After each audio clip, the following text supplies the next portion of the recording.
once upon a time, I was a prosecutor. And I've had a lot of heartaches, cases dismissed for so many and varied reasons. One is that the evidence that reaches the court is not really the one that was confiscated on the ground. There were a lot of substitutions, a lot of corruption going on. I could only suffer in silence. I swallowed all of those misgivings, and I said someday I might be able to do something more. So I was the favorite whipping boy when I became mayor because I was really very strict. Now, what's the reason why mas marami ang patay sa Davao kaysa ibang lugar? Well, for one, having known the travails of law enforcement, I was quite aware of the attendant problems and travails of a law enforcer. Ang police lang one, if there is a case filed against him, he has to go to the Polcom to answer.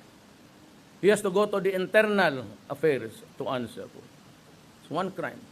He has to worry about the ombudsman, and he has to worry about the human rights. Hindi malaman ng pulis, mabubuwang, hindi lang ninyo alam, the guy there outside, that once a case is filed against him, except for the officers, automatically they are suspended. Pati yung mga officers, but on a long term, 2 years, pag wala nangyari yung kaso, they are restored. But itong policeman hindi. Then on that day, with an entry fee in the police, everywhere, with only 14,000, how do you think the human being will survive? Suspended ka agad yan.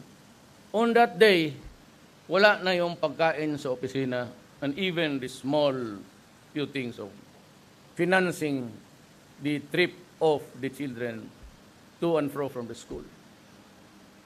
Kaya doon sa akin, if you really want to know, if a policeman or a military man for that matter, or a government security, for as long as he followed yung trabaho niya, he will have my support.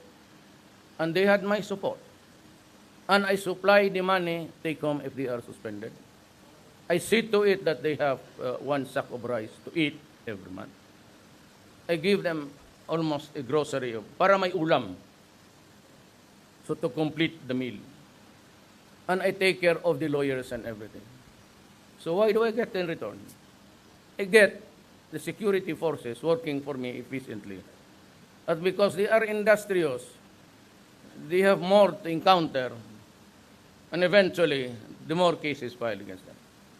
But in my 22 years as mayor, I have never allowed a military man, a policeman, the security forces to go to jail because they were doing their duty. Never allowed it. I fought all the way up, tooth and nail.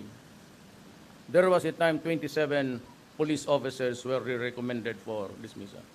I raised hell. And I said I would never allow it, even if I have to.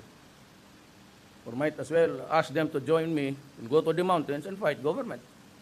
If that is how things turn out to be with all our good intentions.